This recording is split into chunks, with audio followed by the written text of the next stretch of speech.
सभी छात्रों को जय हिंद। आज का जो हमारा टॉपिक है वो है भारत के प्रमुख जलप्रपात। ठीक है, हमारे भारत में कहाँ कहाँ पर जलप्रपात हैं और किस जलप्रपात को कौन सा जलप्रपात बोला जाता है, भारत का सबसे ऊंचा जलप्रपात कौन सा है और भारत का सबसे कम ऊंचा जलप्रपात कौन सा है, इस बारे में हम जानेंगे। ठीक है, लेकिन आप लोगों को सबसे पहले ये पता होना चाहिए कि जलप्रपात कहते किसको हैं। जलप्रपात इंग्लिश में इसको वाटरफॉल बोलते हैं। ठीक है, जलप्रपात बोलते कैसे हैं, एक सिंपल सी भाषा में अगर आप समझोगे तो जलप्रपात का मतलब होता है कि जल का ऊंचाई से गिरना। ठीक है, और ये बिल्कुल भी जरूरी नहीं है कि नदी ही जलप्रपात बनाती है, ऐसा बिल्कुल भी जरूरी नहीं है। नदी भी बना सकती है और कोई झील भी जलप्रपात बना सकती है, कोई पहाड़ भी जलप्रपात बना सकता है। क्लियर है चीज? एक सिंपल सा कंसेप्ट अपने माइंड में डालिए कि जलप्रपात का मतलब कि किसी ऊंचाई से जल का जमीन पे गिरना, किसी जल का ऊंचाई से जमीन में गिरना, यही क्या हो जाता है, जलप्रपात हो जाता है। लेकिन आपको बात करें, चाहे भारत की बात हो और चाहे विश्व की बात हो, अधिकतर नदियां ही जलप्रपात बनाती हैं, क्योंकि अधिकतर नदियां ही क्या है, बारहमासी हैं, है ना। और नदियों का जो रास्ता है, कहीं पर ऊबड़ खाबड़ है, कहीं पे समतल है। तो आप सिंपल सी भाषा में बोले कि जहां से जो नदी अगर ऊंचाई से नीचे गिर रही होगी तो वही क्या बनाएगी, जलप्रपात। हमें जलप्रपात का मतलब ये भी आप बोल सकते हो कि पानी का फ्री फॉल होना। फ्री फॉल इंग्लिश शब्द है। फ्री फॉल का मतलब है कि ऊंचाई से गुरुत्वाकर्षण बल के कारण जमीन पे नीचे गिरना। अब थोड़ा सा कंसेप्ट ये लगाइए कि जहां पर जलप्रपात बनता है, क्योंकि पानी ऊंचाई से गिर रहा है जमीन पर, और जमीन पर ऊंचाई पे अगर कोई वस्तु है और जमीन पर गिर रही है तो उस पर कौन सा बल लगता है, गुरुत्वाकर्षण बल लगता है। और कितनी तेजी से लगता है, त्वरण क्या होता है उसका, 9.81 मीटर प्रति सेकंड स्क्वायर, यानी इतनी स्पीड से वह नीचे गिरता है। और पानी में वजन भी होता है, आपने देखा होगा, है ना। पानी भले ही क्यों न तरल हो, लेकिन वजन तो होता ही है उसका। अब आप ही बताइए, अगर इतना ऊंचाई से पानी अगर जमीन के नीचे गिरेगा, जमीन से नीचे इतनी ऊंचाई से गिरेगा पानी, तो ये बताइए क्या गड्ढे का निर्माण करेगा, क्या नीचे की जमीन को काटेगा?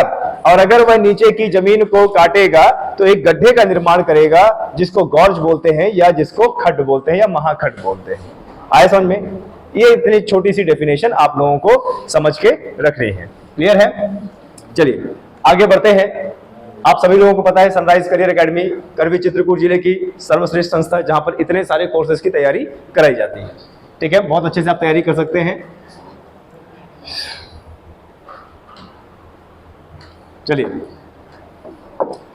जलप्रपात किसे कहते हैं, अभी आपको बताया कि कोई भी जलराशि अगर ऊंचाई से नीचे गिरेगी, ठीक है, और हमें गिरता हुआ पानी दिखेगा तो उसी को क्या बोलते हैं, जलप्रपात बोलते हैं। ठीक है, जैसे देखिए, किसी पहाड़ी या चट्टान से नदी का पानी जब धारा के रूप में एक ही जगह नीचे गिरता है तब जलप्रपात का निर्माण होता है। अब जैसे आप यूं मान के चलिए कि जैसे कोई पहाड़ है, ऐसे करके ऊंचाई में है, और उसी पहाड़ से ऊपर से कोई जल स्रोत है और वहां से नदी गिर रही है, और वहां से जब नदी गिरेगी तो गिरने के बाद देखिए ये यहां से हमें ऐसा प्रतीत होगा कि पानी एकदम फ्री फॉल हो रहा है और नीचे वाली जो धरती है वहां पे पानी आ रहा है, ऐसे ही होगा ना। और जहां पर पानी गिरेगा, यहां पर पानी गिर रहा है तो यहाँ की जमीन को गुरुत्वाकर्षण बल से लगने से जब वो गिरेगा तो यहाँ की जमीन का कटाव करेगा और नतीजा यहाँ पे क्या बन जाएगा, एक गड्ढे का निर्माण होगा। ठीक है, तो देखिए यहां से आप बोल सकते हो कि भाई नदी बह रही है, लेकिन जैसे ही नदी और तीव्र ढलान में आएगी और पानी का फ्री फॉल ऐसे होगा तो इसी को हम क्या बोलते हैं, इसी को क्या बोलते हैं हम, जलप्रपात। यानी पानी का, नदी के पानी का, तालाब के पानी का, झील के पानी का ऊपर से नीचे गिरना, वही क्या होता है, हमारा जलप्रपात होता है। ठीक है, आए समझ में? इससे ज्यादा आपको नहीं पढ़ना है, इतना ही पढ़ना है। अगर आप IAS PCS की तैयारी कर रहे हैं तो बात अलग है, लेकिन जब हम B grade, C grade, D grade की तैयारी करते हैं तो आपको इतना जानना सफिशिएंट है। आगे बढ़ते हैं। देखिए ये होता है कुछ जलप्रपात, इस प्रकार से कुछ जलप्रपात होता है, ठीक है। ऊपर कहीं पठारी चीज होती है या पर्वतों पर्वतों जैसा बना होता है और ऊपर ही कहीं पानी का स्रोत होता है, और सीधी सी बात है पानी तो वही जाएगा जहां पर धरती की ढाल होगी, है ना। तो और इस तरीके से ढाल बनी कि नीचे एकदम गहराई है और पानी अगर इस हिसाब से नीचे गिरे तो इसी को क्या बोलेंगे, जलप्रपात। अब देखिए ये एक जलप्रपात का बहुत अच्छा उदाहरण है, और यहाँ पर देखिए ये ऊपर से नीचे पानी गिर रहा है, ठीक है, शावर जैसा होता है। और आपने देखा होगा अभी तो खैर इसमें पानी भरा है, लेकिन अगर इसको बहुत अच्छे से देखेंगे, कभी जाके देखेंगे तो यहीं पर एक कुंड बना होता है। क्या बना होता है, कुंड बना होता है, क्योंकि पानी क्या है गहराई कर देता है, वहां की चट्टानों को, वहां की मृदा को काट देता है। क्लियर है, आए समझ में आप लोगों को। चलिए आगे बढ़ते हैं, भारत के कुछ प्रमुख जलप्रपात देख लेते हैं। सिर्फ आपको ध्यान दीजिएगा, सिर्फ आप लोगों को बहुत अच्छे से पढ़ना है, लिखना कुछ भी नहीं है, अभी कोई भी लिखेगा नहीं, ठीक है, सिर्फ देखेगा, देखने में ही स्मरण हो जाएगा आप लोगों को। भारत के कुछ प्रमुख जलप्रपात देख लेते हैं, और जो बार बार एग्जाम में पूछे जाते हैं। पहला ही आपका जो है क्या नाम है इसका, जोग जलप्रपात। पहला ही क्या है, जोग जलप्रपात, जो एग्जाम में आपके कई बार पूछा गया रिपीटेडली। इसको तो रट ही लो, ठीक है, ध्यान दीजिएगा, और जब ये पीडीएफ आपके पास आएगी तो बार बार इसको पढ़ना है। जोग जलप्रपात, जोग जलप्रपात जिसको गरसोप्पा जलप्रपात भी कहा जाता है, और अभी नया नाम इसका क्या रखा गया है, महात्मा गांधी जलप्रपात। आपके एग्जाम में ऐसा आ सकता है कि किस जलप्रपात का भी हाल ही में नाम बदला गया है, तो वो है जोग जलप्रपात। इसका नाम क्या रखा गया है, महात्मा गांधी जलप्रपात, ठीक है, ध्यान दीजिएगा। जोग जलप्रपात, इसको गरसोप्पा जलप्रपात भी बोलते हैं और महात्मा गांधी जलप्रपात भी बोलते हैं। तो तीनों नाम बोल के आपको बोल सकता है गरसोप्पा जलप्रपात कहां है, महात्मा गांधी जलप्रपात कहां पे है, या फिर जोग जलप्रपात कहां पे, ठीक है। तो अधिकतर अभी जो एग्जाम में आ रहा है ना, वो जोग के नाम से आ रहा है और महात्मा गांधी के नाम से आ रहा है। अब बच्चे जो महात्मा गांधी नाम नहीं पढ़ते हैं कंफ्यूज हो जाते हैं कि यार महात्मा गांधी जलप्रपात ये कहां पर है। हमने तो जोग के बारे में पढ़ा था, गरसोप्पा के बारे में पढ़ा था, पर महात्मा गांधी ये नहीं, ठीक है। श्रद्धांजलि देने के लिए बहुत सारी चीजें, जगह है, मार्ग गांधी जी के नाम से चल रही हैं, ठीक है। यह जोग जलप्रपात कहां पे है, कर्नाटका में। कौन सी नदी पर बनता है, शरावती नदी, ठीक है, ध्यान दीजिएगा। जब भी हम जलप्रपात के बारे में पढ़ते हैं तो नदी, कौन सी नदी से उसका निर्माण हो रहा है, वह जगह कहां पर है और कौन से राज्य में है, उसका नाम क्या है, ये हमें पता होना चाहिए, ठीक है। यह कर्नाटक में शरावती नदी पर स्थित है, ठीक है। यह लगभग 253 मीटर की ऊंचाई से एक गहरी खाई में गिरती है। अब सोचिए 253 मीटर ऊंचा से गिर रहा है, तो इसने कितने बड़े कुंड का निर्माण किया होगा, मुझे लगता है बहुत बड़े कुंड का निर्माण किया होगा, है ना। यह भारत का सबसे ऊंचा जलप्रपात नहीं है, इसको जलप्रपात की संख्या नहीं दी जाती है। यह पहाड़ी से 4 बार अलग अलग गिरता है, ठीक है। देखिए ऐसे तो ये 253 मीटर है, लेकिन इसको भारत के सबसे ऊंचे जलप्रपात की संज्ञा नहीं दी गई है। क्यों नहीं दी गई है, क्योंकि ऊपर जब ये गिरता है तो कितनी बार गिरता है, 4 बार। तो मुझे लगता है कि पहाड़ी कुछ इस प्रकार से होगी, ऐसे सीढ़ीनुमा। तो पानी पहले यहां पे गिरा, उसके बाद यहां पे, उसके बाद यहां पे। तो हम किसको संज्ञा देंगे, जो एक सिधाई से सबसे ऊंचाई में होगा, एक सिधाई से, क्लियर है, उसका नाम भी आएगा। चलिए आगे बढ़ते हैं, जोग जलप्रपात को देख लेते हैं। यह देखिए हमारा जोग जलप्रपात कर्नाटका में। और आप सब लोगों को पता है कि जब भी हम बात कर्नाटका की, महाराष्ट्र की, गोवा की, केरला की, तमिलनाडु की करते हैं, पश्चिमी घाट में आता है, पश्चिमी घाट में। और भूगोल में एक प्रश्न आता है कई बार कि सबसे ज्यादा जैव विविधता कहां पे पाई जाती है, पश्चिमी घाट में। और हमारे भारत में सबसे ज्यादा सदाबहार हरे भरे वन कहां पाए जाते हैं, पश्चिमी घाट में ना। तो देखो पश्चिमी घाट हमारा कुछ इस प्रकार का दिखता है। और ये जो पहाड़ियां आप देख रहे हैं ना, ये जो पहाड़ियां आप देख रहे हैं, यही है बेसाल्टिक लावा, यही है हमारा दक्षिण का पठार। दक्षिण का पठार मृदा का भी स्रोत है, खनिज पदार्थों का भी स्रोत है, और कई छोटी बड़ी नदियों का भी स्रोत है। तो यही है हमारा जोग जलप्रपात, ठीक है।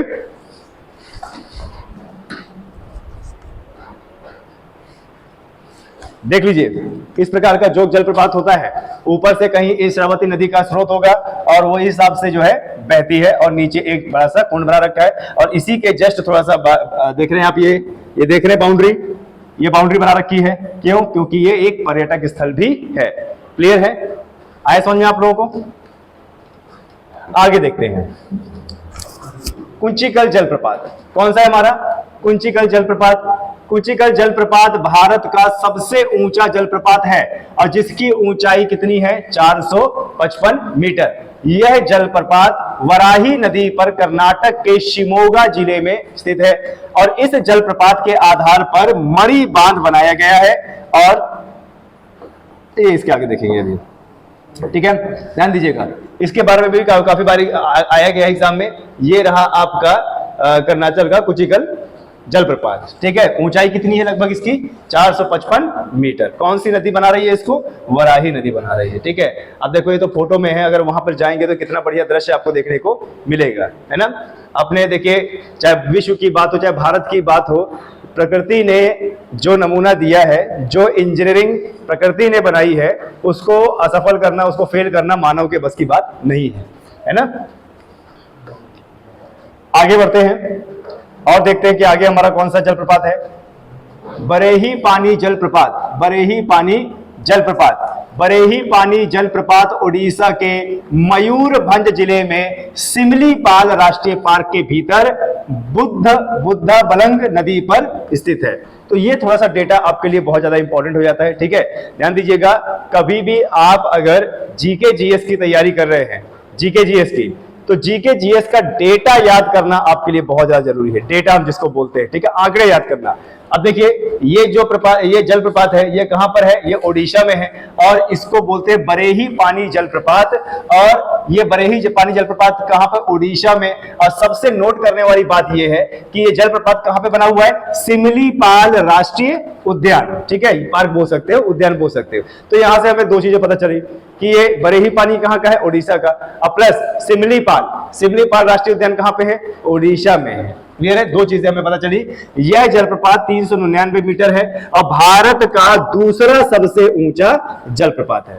भारत का दूसरा सबसे ऊंचा जलप्रपात है, ठीक है। ध्यान दीजिएगा, सरकारी एग्जाम की तैयारी कर रहे हो और उड़ीसा के बारे में ना है, ऐसा हो सकता है क्या? इतनी सारी चीजें उड़ीसा की होती हैं, इतनी सारी चीजें उड़ीसा की होती हैं। कौन कौन सी होती हैं उड़ीसा की चीजें?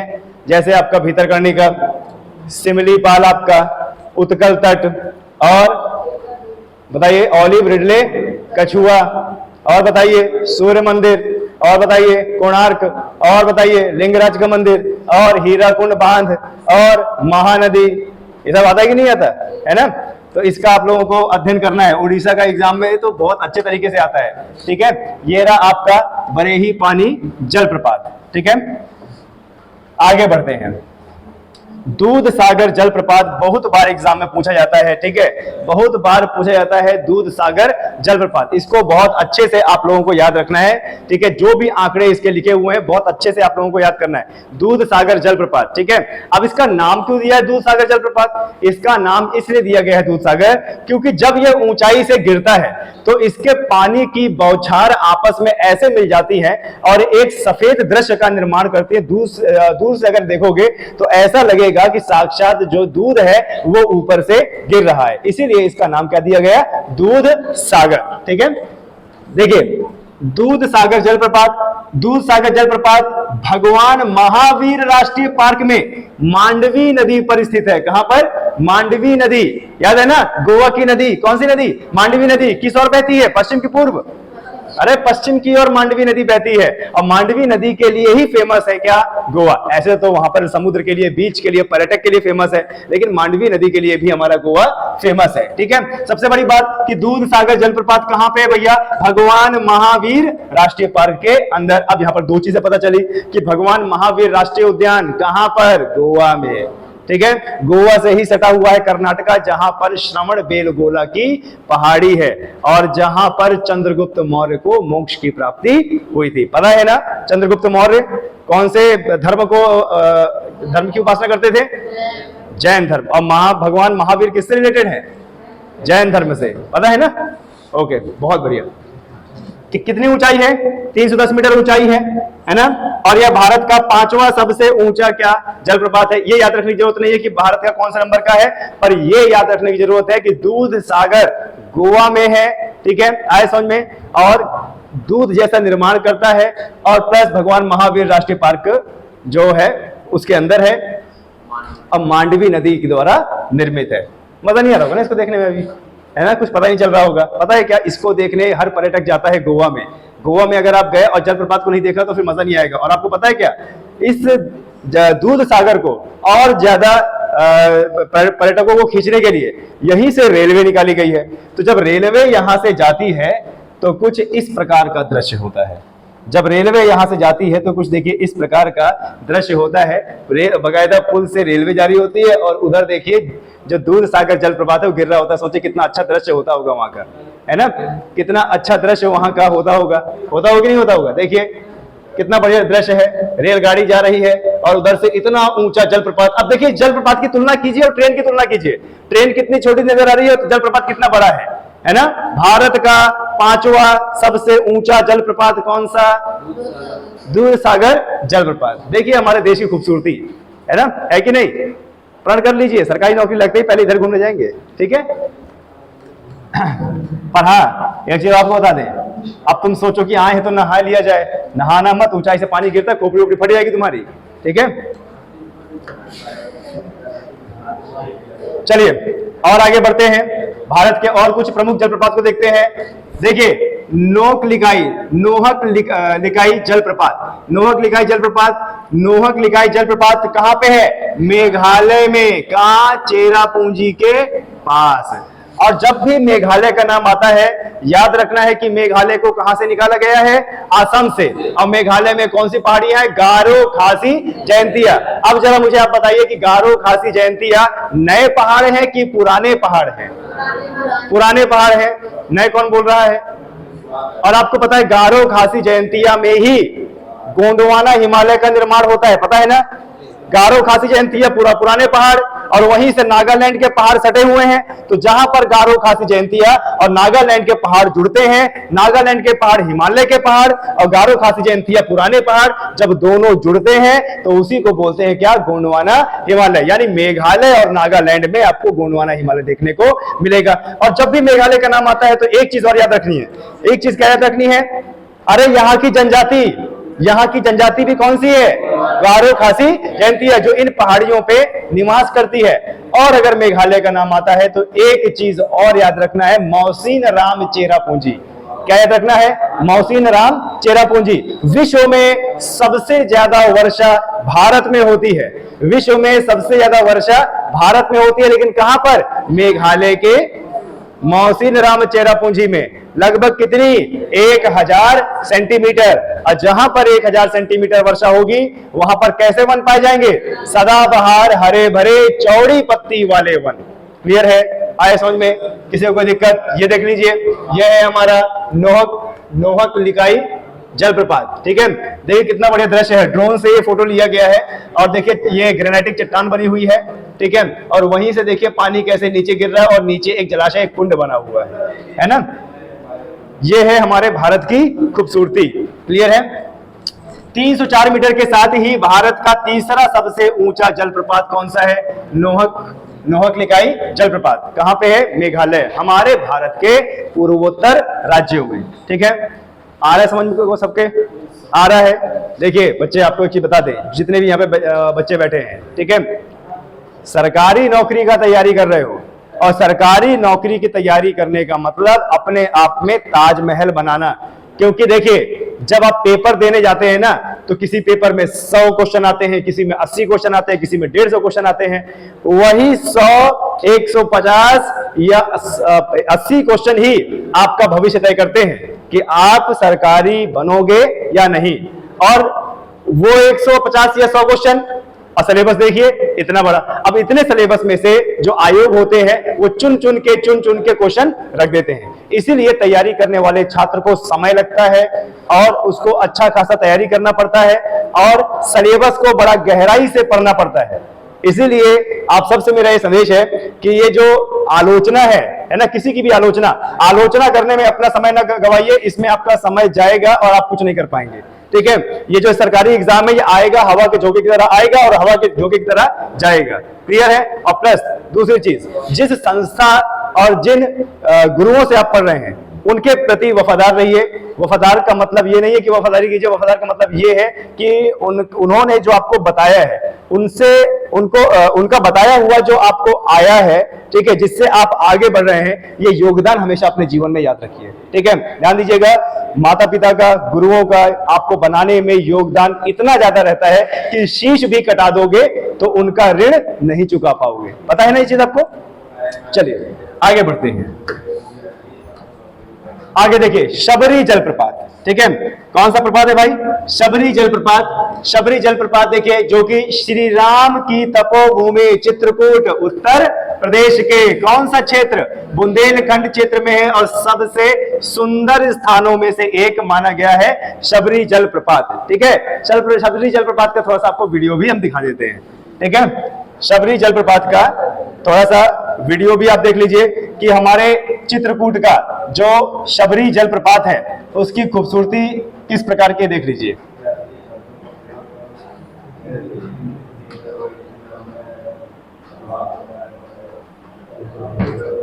देखिए ये जो नहीं है, ये है शबरी जलप्रपात, हमारे चित्रकूट डिस्ट्रिक्ट का शबरी जलप्रपात। देख लीजिए आप लोग, बस इसके सिवा कुछ नहीं। अरे हाँ, मनोरंजन चल रहा है कोचिंग में। शबरी जलप्रपात, शबरी झरना भी इसको बोलते हैं, जो कि कहां पर? श्री राम की तपोभूमि चित्रकूट उत्तर प्रदेश, किस क्षेत्र में? बुंदेलखंड क्षेत्र में। तो गलती से भी मध्य प्रदेश मत लगा दीजिएगा, क्लियर है? गलती से भी मध्य प्रदेश मत निकाल दीजिएगा। अच्छा, यहाँ पे एक नाम क्या आया है? यहाँ पे क्या नाम आया है? चित्रकूट। और क्या आपको पता है चित्रकूट नाम से भी एक जलप्रपात है जो कि छत्तीसगढ़ में है, यहाँ पे नहीं है, वो अभी हम चर्चा करेंगे आगे। क्लियर है? ध्यान दीजिएगा, शबरी जलप्रपात चित्रकूट में है। और चित्रकूट का अगर नाम आया है तो ये आपको ध्यान देना है कि चित्रकूट जलप्रपात भी है, लेकिन चित्रकूट जलप्रपात उत्तर प्रदेश में नहीं है। वो कहां पे है? छत्तीसगढ़ में। बहुत सारे बच्चे कंफ्यूज होते हैं और ये कई बार एग्जाम में आए हुए, पता है आपको? उत्तर प्रदेश के यूपी जीके में कई बार आया हुआ है, केवल और केवल आपको फंसाने के लिए, क्योंकि चित्रकूट छत्तीसगढ़ वाले से ज्यादा फेमस हमारा उत्तर प्रदेश है ना? इसीलिए आप लोगों को ये फंसा के देगा कि भाई चित्रकूट जलप्रपात कहां पे है? यूपी जीके में। तो वहां पर छत्तीसगढ़ देगा और एक जिला चित्रकूट डाल देगा, आपको लगेगा चित्रकूट में, लगा दिया चित्रकूट, वहीं पर आपका एक नंबर गया। तो लगाना मत, अभी चर्चा करेंगे। ठीक है, चलिए आगे बढ़ते हैं।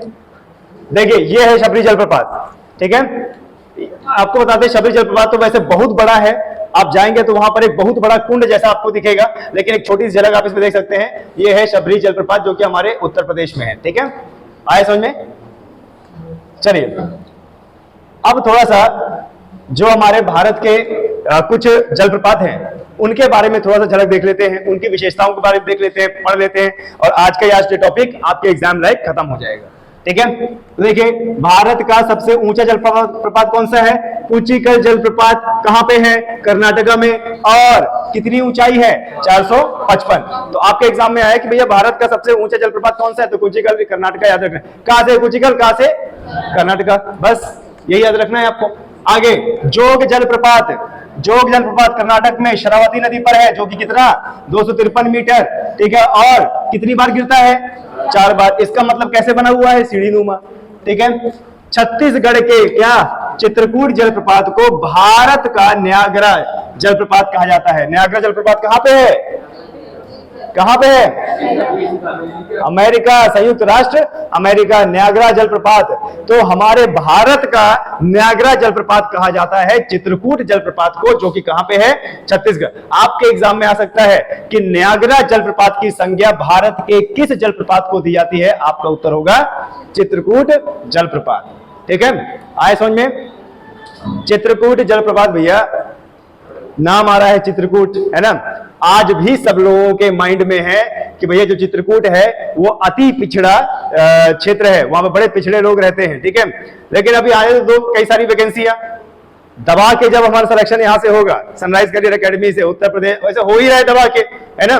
दबा के हो ही रहा है। इंडियन आर्मी, रेलवे विभाग, टीचर विभाग, ठीक है, एसएससी का विभाग हो ही रहा है दबा के, लेकिन अभी उत्तर प्रदेश पुलिस का बाकी है। और जिस दिन उत्तर प्रदेश का पुलिस का दबा के सिलेक्शन यहां से देंगे तो दुनिया भी देखेगा कि चित्रकूट था पहले पिछड़ा, अब नहीं है। ठीक है, अब यहां पर अधिकारी बनने वाले युवा और महिलाएं भी हैं, ठीक है। छत्तीसगढ़ के चित्रकूट जलप्रपात को भारत का नियाग्रा जलप्रपात के नाम से भी जाना जाता है। थोड़ा सा ये इंपॉर्टेंट पॉइंट है, पीडीएफ मिलेगा, लिख लीजिएगा, ठीक है। सहस्त्रधारा जलप्रपात, देखिए सहस्त्रधारा जलप्रपात नाम से उत्तराखंड और मध्य प्रदेश दोनों राज्य में स्थित है, ध्यान दीजिएगा, कंफ्यूज नहीं होइएगा। सहस्त्रधारा, ठीक है, सहस्त्रधारा जलप्रपात ये एक मध्य प्रदेश में भी है और एक उत्तराखंड में भी है, तो कंफ्यूज नहीं होना कि कल को आप लड़ दो, है ना। क्यों मोहित, कल तुम रमाकांत से लड़ दो, कॉलर पकड़ लो, उसको दिमाग खराब है क्या तुम्हारा। सहस्त्रधारा जलप्रपात कहां पे, मध्य प्रदेश में, और दूसरा बोले उत्तराखंड में है ना। तो शुभम दोनों को जाके बता देना, तुम दोनों लड़ो मत, दोनों जगह है, ठीक है, आए समझ में। और अलग अलग नदी द्वारा बनाया जाता है। एशिया में सबसे पहले जल विद्युत ग्रह कावेरी नदी पर शिव समुद्रम जलप्रपात पर स्थित किया गया था। एशिया में सबसे पहला जल विद्युत ग्रह कावेरी नदी पर शिव समुद्रम जलप्रपात द्वारा स्थापित किया था। अभी हमारे जो साइंटिस्ट हैं वो क्या कर रहे हैं, साइंटिस्ट लगातार ये कर रहे हैं कि भाई ऊपर से पानी गिर रहा है और ऊपर से पानी में बल भी होता है, गुरुत्वाकर्षण बल, तो नीचे एक मशीन लगाई जाए कि पानी गिरेगा, रोटर घूमेगा और बिजली उत्पन्न होगी, ठीक है। देखिए फ्री की बिजली हमें मिल जाएगी। आगे बढ़ते हैं। कपिल धारा जलप्रपात, कपिल धारा जलप्रपात मध्य प्रदेश में नर्मदा नदी पर अमरकंटक जिले में इसका नाम कपिल धारा मुनि के नाम पर पड़ा है। आपको पता है ना, अमरकंटक से नदी निकलती है ना, नर्मदा नदी जो पश्चिम की ओर प्रवाहित होती है और मध्य प्रदेश की सबसे लंबी नदी, तो ये नदी भी जलप्रपात बनाती है। आप एक चीज बता दें आपको, हर नदी जलप्रपात बनाती है, ऊंचाई से गिरेगी तो जलप्रपात बनाएगी ही बनाएगी। मंदाकिनी नदी जो हमारे यूपी जीके में अभी नहीं आता है, क्या ये आरोग्य धाम में जलप्रपात नहीं बनाती? बिल्कुल बनाती है ना। चलिए, एलिफेंटा जलप्रपात, देखिए बॉयज एंड गर्ल्स, यहां पे थोड़ा सा ये नोट करने वाली बात है। एलिफेंटा नाम की दो जगह है हमारे देश में, एक तो एलिफेंटा गुफा जो कि महाराष्ट्र में है और एलिफेंटा जलप्रपात जो कि मेघालय में है। तो कंफ्यूज नहीं होना कि कल को अगर आ जाए कि भैया एलिफेंटा जलप्रपात कहां पे, तो आप लगा दो कहां पर, महाराष्ट्र में। नहीं, देखिए एलिफेंटा जलप्रपात मेघालय में है, जबकि एलिफेंटा की गुफा कहां पे है, महाराष्ट्र में। तो एलिफेंटा नाम से आप लोगों को कंफ्यूज नहीं होना है। जब भी जलप्रपात की बात करेगा एलिफेंटा तो क्या होगा, मेघालय, और जब भी बात करेगा क्या बोलते हैं गुफा की, तो कहां पर, महाराष्ट्र में। क्लियर है, आया समझ में। चलिए अब एक एक करके देख लेते हैं कि कौन सा जलप्रपात कहां पे है। आपका रिवीजन करा देते हैं, ये पीडीएफ आपके पास पहुंच जाएगा, बहुत अच्छे से याद कीजिएगा, ठीक है। देखिए क्या बोल रहा है, सबसे पहले चुलिया जलप्रपात। चुलिया जलप्रपात कहां पे भाई, चंबल नदी पे। कहां पे, राजस्थान पे। चंबल नदी का उद्गम कहां से हुआ है, जरा बताइए। जाना पाव की पहाड़ी, महू कस्बा, इंदौर जिला, मध्य प्रदेश राज्य, और 3 राज्यों को कवर करती है। उत्तर की ओर प्रवाहित होती है और इटावा के पास यमुना नदी में मिल जाती है और यमुना नदी की सबसे लंबी सहायक नदी कहलाती है और बीहड़ का भी निर्माण करती है। क्लियर है। जोग जलप्रपात या गरसप्पा, शरावती नदी, कर्नाटका, ठीक है। शिव समुद्रम जलप्रपात, कावेरी नदी, कहां पे, कर्नाटका। गोकक जलप्रपात, घाट प्रभा नदी, कहां पर, कर्नाटक। और मेघदातु जलप्रपात, कावेरी नदी, कहां पर, कर्नाटक। क्लियर है, आया समझ में। पश्चिमी घाट है, जैव विविधता ज्यादा है, छोटी बड़ी नदियां हैं, जलप्रपात तो बनता ही है। क्यों जलप्रपात बनता है भैया, क्यों बनता है? अरे पश्चिमी घाट है ना, पठारी क्षेत्र है, पठारी मतलब ऊंचाई वाला क्षेत्र, तो ऊपर से पानी गिरेगा तो जलप्रपात तो बनेगा ही, है ना। आगे बढ़ते हैं। देखिए पायकरा जलप्रपात, पायकरा नदी, तमिलनाडु। होगे नक्कल जलप्रपात, कावेरी नदी, तमिलनाडु। वट्टपराई जलप्रपात, पड़यार नदी, तमिलनाडु, ठीक है।